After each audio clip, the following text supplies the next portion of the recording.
Risk assessment करते हैं, और इसलिए कि मिसाल के तौर पे आजकल आप इंटरनेशनली ऑपरेट कर रहे हैं, फाइनेंस का रिस्क कितना ज़्यादा होता है। मिसाल के तौर पे आपका कंप्यूटर हैक हो गया या उसके ऊपर वायरस आ गया, डेटा डिलीट हो गया, इस तरह के बहुत सारे रिस्क होते हैं जिसको असेस करके कंट्रोल मैकेनिज्म अप्लाई किए जाते हैं। बहुत सारी ऑर्गेनाइजेशन रिस्क को इस तरह से मिटिगेट करती हैं कि उनका जो मेन फ्रेम होता है, मेन सर्वर होता है, उसके साथ साथ वो एक सेकेंडरी सर्वर भी रखते हैं जो मिररिंग कर रहा होता है, यानी मेन सर्वर पे जो एक्टिविटी हो रही होती है उसको सिर्फ कॉपी कर रहा होता है, ताकि अगर किसी वजह से मेन सर्वर में कोई प्रॉब्लम आ जाए तो स्टिल उनका डेटा सेव रहे। और यू कैन अंडरस्टैंड कि ये कितना बड़ा रिस्क है दुनिया के लिए। पूरी दुनिया की एयरलाइंस बुकिंग कंप्यूटर बेस्ड है। अगर कभी भी किसी का सिस्टम ख़राब हो जाता है तो दुनिया में एयरक्राफ्ट उड़ नहीं सकेंगे, क्योंकि सारे शेड्यूल्स डिस्टर्ब हो जाएंगे। दुनिया के बैंक्स हैं, billions of dollars, trillions of dollars का ट्रेड होता है, एक्सचेंज होता है रोज़ाना पूरी दुनिया में, ऑल ओवर द वर्ल्ड। उनको बैंक्स हैंडल करते हैं और ये सारा वो इलेक्ट्रॉनिकली हैंडल करते हैं। अगर ये सेफ ना हो तो यू कैन अंडरस्टैंड कि कितना बड़ा रिस्क है। एज ए फाइनेंस प्रोफेशन आपको इन रिस्क को असेस करके मिटिगेटिंग स्ट्रेटजीज डेवलप करनी पड़ती हैं। फिर कंट्रोल एक्टिविटीज़ होती हैं। कंट्रोल एक्टिविटीज़ इसलिए होती हैं ताकि ऑर्गेनाइजेशन में सिस्टम में इंटेग्रिटी रहे और लोग जो है प्रोफेशनली काम करें। क्योंकि कंट्रोल, अगर किसी ऑर्गेनाइजेशन में आपको ये पता होता है कैशियर को कि मेरे पीछे कैमरा लगा हुआ है, तो वो फिर सही तरीके से काम करता है, कुछ उसमें से करने की कोशिश नहीं करेगा क्योंकि उसको पता है कि वो रिकॉर्ड हो जाएगा। तो कंट्रोल जब किसी ऑर्गेनाइजेशन में होता है किसी भी चीज़ में, तो लोगों को पता होता है कि we are being monitored, we are being evaluated, we are being checked, तो लोग मोहतात हो जाते हैं और उनका बिहेवियर सही हो जाता है। तो कंट्रोल एक्टिविटीज़ में जो है वो अप्रूवल्स होते हैं, अथोराइजेशंस होती हैं। जैसे मिसाल के तौर पे फाइनेंस के बेसिक प्रिंसिपल है कि जो अप्रूव करता है करते हैं ऑथराइजेशन उस हिसाब का, क्योंकि अगर अप्रूव भी वही करें, ऑथराइजेशन भी वही करें, तो यहाँ पे कुछ फिशी हो सकता है। तो इस चीज़ को अवॉइड करने के लिए स्प्लिट रिस्पॉन्सिबिलिटीज़ भी एक बड़ा ऑप्शन होता है। फिर अपने रिकन्सिलिएशन करते रहते हैं। ये बैंक रिकन्सिलिएशन होती है आजकल, चूँकि ऑटोमेटिक है, कंप्यूटराइज्ड है, तो रिकन्सिलिएशन डेली होती है, शाम में रिकनसाइल कर लेते हैं या वीकली बेसिस पे रिकन्सिलिएशन होती है। जी, एनी क्वेश्चन? तो उसके बाद परफॉर्मेंस की रिव्यू होते रहते हैं ताकि आप उसको जितना इम्प्रूव कर सकते हैं करें। एसेट्स की टैगिंग होती है, एसेट्स को इस तरह से सेफ गार्ड किया जाता है, और ड्यूटीज़ को सेग्रीगेट भी करना भी एक इम्पॉर्टेंट तरीका होता है लोगों को कंट्रोल करने का। मिसाल के तौर पे जो साहब पेरोल बना रहे हैं, तो वो पेरोल बनाने वाला कोई और आदमी है, और जो साहब पेमेंट कर रहे हैं या चेक बना रहे हैं वो कोई दूसरे आदमी है, और जो साहब साइन कर रहे हैं वो तीसरे आदमी है। तो जब तीन आदमियों के पास ये चीज़ें होंगी तो ये सिस्टम काफ़ी हद तक एक दूसरे पर चूँकि इंटरडिपेंडेंट हो जाएगा, तो एवरीबडी विल परफॉर्म विजिलेंटली। और इन एडिशन टू दैट आप देखिए कि ऑर्गेनाइजेशंस के कंट्रोल को इम्प्रूव करने के लिए फिर इंटरनल ऑडिट भी होता है। यानी एक टीम होती है 4-5 लोगों की जो मुसलसल अपने फाइनेंस के डिपार्टमेंट्स के डिफरेंट एरियाज को चेक करते रहते हैं, ऑडिट करते रहते हैं। और वो इंटरनल ऑडिटर फाइनेंस मैनेजर को रिपोर्ट नहीं करता है, क्योंकि इंटरनल ऑडिटर फाइनेंस मैनेजर को रिपोर्ट करेगा तो फिर वही काम शुरू हो जाएगा कि जो काम कर रहा है वही उसको ऑडिट भी कर रहा है। It doesn't make any sense. इसलिए इंटरनल ऑडिटर आमतौर पे चीफ एग्जीक्यूटिव को या किसी सीनियर मैनेजर को रिपोर्ट कर रहा होता है। तो ये सारे तरीके हैं जिससे आप ऑर्गेनाइजेशन में ट्रांसपेरेंसी, इंटेग्रिटी और ये सब चीज़ें लेकर आ सकते हैं। फिर तीसरी जो है चीज़ है that is information and communication. Finance department के बहुत सारे इंफॉर्मेशन के लिए लोग डिपेंडेंट होते हैं। इन्वेंट्री वाले को इन्वेंट्री की डिटेल्स चाहिए, प्राइसिंग वाले को प्राइसिंग की स्ट्रेटजी चाहिए, और इसी तरीके से प्रोडक्शन को बहुत सारी चीज़ें इंफॉर्मेशन से चाहिए होते हैं। मार्केटिंग की बहुत सारी इंफॉर्मेशन फाइनेंस से चाहिए होती है, मिसाल के तौर पे अकाउंट रिसीवेबल वगैरह। तो इसलिए फाइनेंस का एक बहुत इंपॉर्टेंट काम है कि इंफॉर्मेशन प्रोसेसिंग करे और उसको रेलेवेंट लोगों को कम्युनिकेट भी करें ताकि उनका क्वालिटी ऑफ डिसीजन इम्प्रूव हो सके, ये काम है।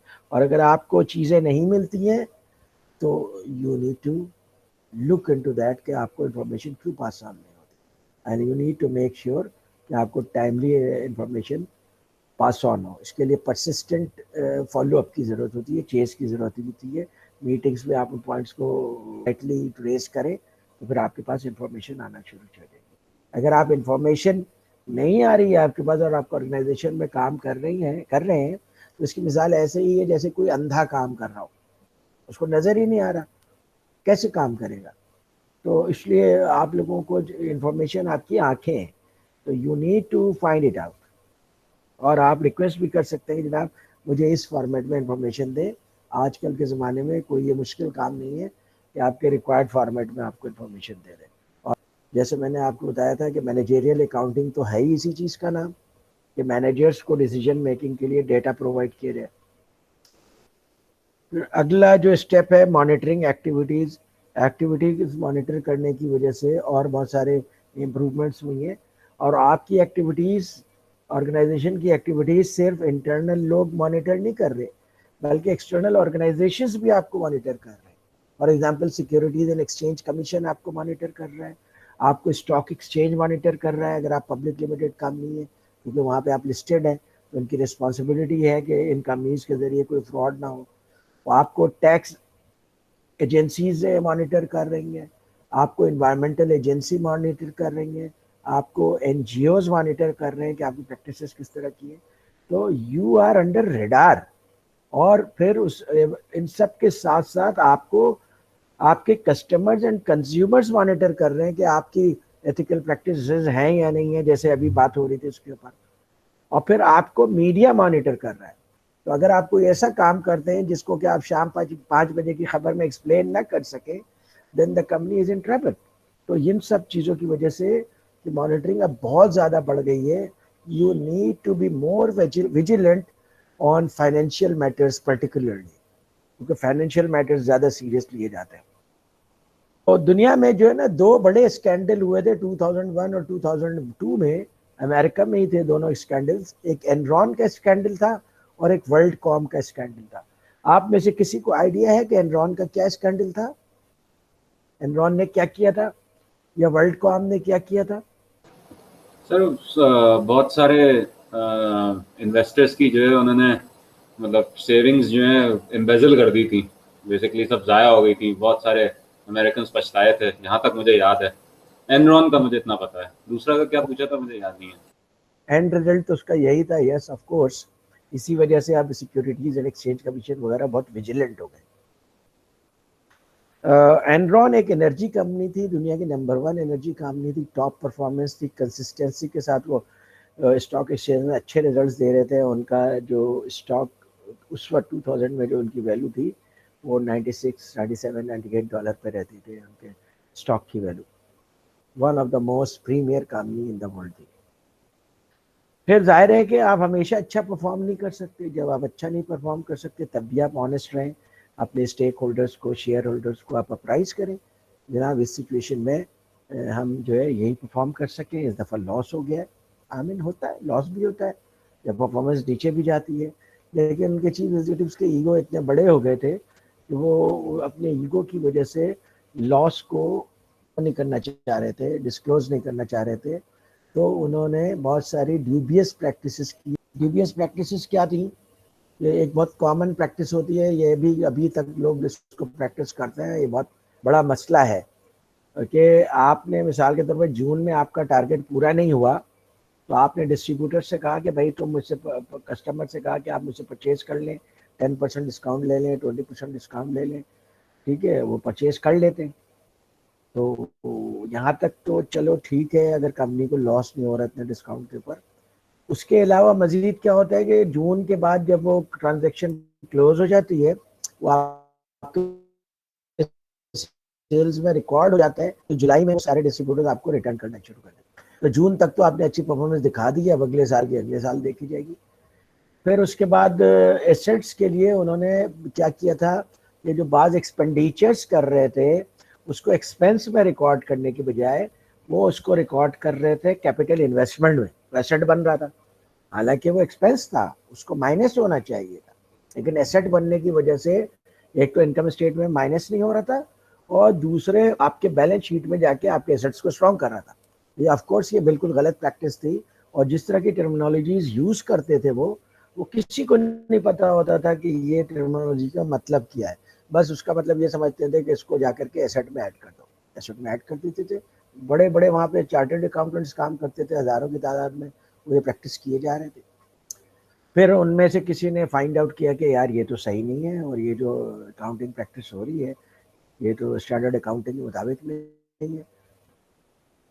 फिर उन्होंने उसको रिपोर्ट किया, चेक किया, तो एनरॉन तो ऐसी बैंकरप्ट हुई कि वो उसका शेयर वैल्यू $0.25 पे आ गया। ज़ाहिर है सारे इन्वेस्टर्स के पैसे डूब गए और एनरॉन जो है वो बैंकरप्ट हो गई और फिर उसके बाद सेल करके जो जितना वो थोड़ा बहुत लोगों को मिल सकता था वो मिला। फिर वर्ल्ड कॉम का स्कैंडल था, वर्ल्ड कॉम टेलीकम्युनिकेशन कंपनी थी,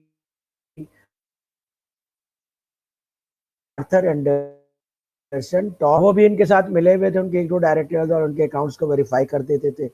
तो उस ज़माने में चूँकि लेजिस्लेशन नहीं थी, तो लेजिस्लेशन नहीं होने की वजह से बहुत सारे लोग बच गए, लेकिन जो टेलीकॉम का चीफ एग्जीक्यूटिव था वर्ल्ड कॉम का, उसको 25 साल की सज़ा हुई। और उसके अब किसी को आदमी को 25 साल की उम्र में सज़ा हो, वो 60 ईयर्स का ऑलरेडी हो, यू कैन अंडरस्टैंड इतनी अच्छी लाइफ गुजारने के बाद कितने पेनफुल पोजीशन में आ जाता है, सारा इमेज ख़त्म हो जाता है और लॉयर्स के ऊपर सारे पैसे खर्च हो जाते हैं और फिर हेल्थ डिटेरियोरेटिंग हेल्थ के साथ जेल में ज़िंदगी गुजारी उसने। तो उसके मरने से 1 साल पहले उसको पेरोल पे रिहा कर दिया गया बिकॉज उसकी हेल्थ बहुत ख़राब हो गई और उसके 1 साल में उसका इंतकाल हो गया। तो इस तरह से भी लोगों को डाउनफॉल आता है। इतने टॉप पे गए, एनरॉन के चीफ एग्जीक्यूटिव थे बट कुडंट सस्टेन। तो ये जो पोजीशन ऑफ रिस्पॉन्सिबिलिटीज होती है ना, इनमें आप ही लोग जाएंगे एक दिन। ठीक है, आप में से कोई चीफ एग्जीक्यूटिव बना हुआ होगा, कोई चीफ ऑपरेटिंग ऑफिसर बना हुआ होगा, कोई डायरेक्टर बना हुआ होगा। ये पोजीशंस ऑफ रिस्पॉन्सिबिलिटी होती है, लोगों को डायरेक्शन देते हैं, काम तो आपके अंडर लोग करते हैं।